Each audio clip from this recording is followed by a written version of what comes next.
Hello and welcome to this PPR video on government intervention for market failures.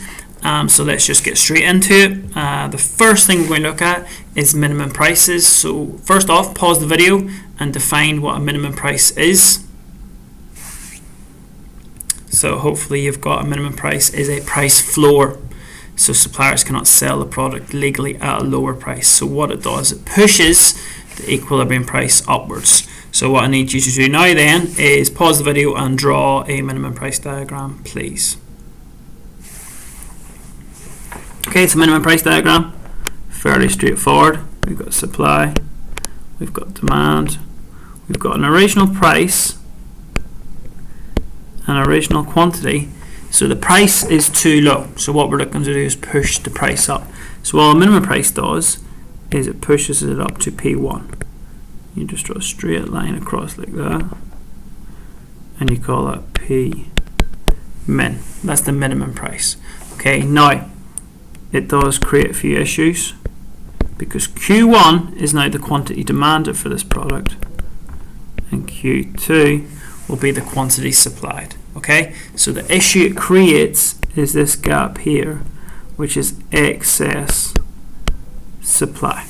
Okay, and in essence that is a surplus of the product. That is too much of the product, and that is the issue with minimum prices. So in the labour market, this would obviously be a national minimum wage, and the excess supply would be unemployment. In a product market, the issue is that it creates a surplus, too much of the product. Okay, second, government intervention. Define a maximum price, please. So hopefully for maximum price, that occurs when a government sets a legal limit on the price of a good or service. So what it does, it tries to push the price down. So the equilibrium price, for example, of rent might be too high in a capital city, and what the government try to do with a maximum price is they push it down. So again, see if you can draw a maximum price diagram, please. Right, so same as last time, we've got supply, we've got demand, we've got P star and Q star. The issue here is P is too high. So what we do then is we push the price down to P1, which is the P max, the maximum price. The issue is we've got Q1 and we've got Q2. Okay, Q1 is the quantity supplied, Q2 is the quantity demanded. The issue here, this gap, is its excess demand. There will be a shortage of the product. Okay, there won't be enough of the product produced by suppliers here because the price is lowered. So that's the issue there. Next, indirect tax. See if you can define what indirect tax is, please. So hopefully you've got that it is levied on a good or a service. So it's paid to the government by producers but may be passed on to consumers. So now see if you can draw the diagram. So hopefully you've got supply, demand, we've got P and Q, P star, Q star. So these tend to be demerit goods that are taxed, and what happens is the supply curve shifts in to supply plus the tax, and that creates a new quantity Q1 and a new price P1. Okay, can't really leave it there, but because it's good to analyze your diagrams, so we know that the vertical distance between two supply curves is the amount of tax, the tax per unit. So if we go from the new equilibrium price down to the old supply curve, that is the tax per unit, and all these units sold at Q1 are taxed.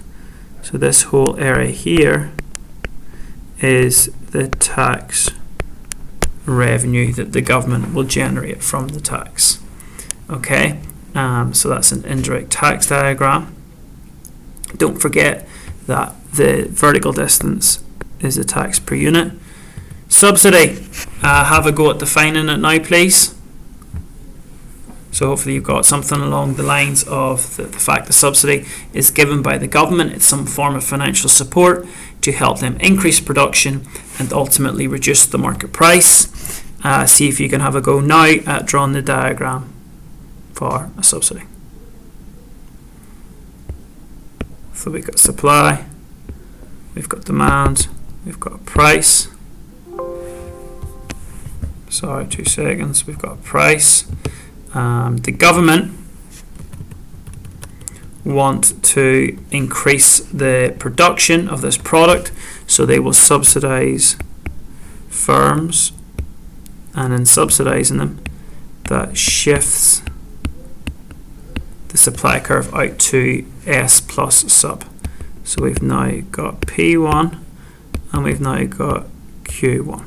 Okay, can leave it there, but we know that the vertical distance between the two supply curves is the subsidy per unit. So if we go to your new equilibrium there and go up to the old supply curve, that is the subsidy per unit. Q1 was the amount that's now produced. So this whole area here is the subsidy, the cost, or the amount of the subsidy that the government are giving the firms. Okay, so they are your government intervention diagrams. If you didn't get them all correct, have a go at defining and drawing them again, please. Thank you.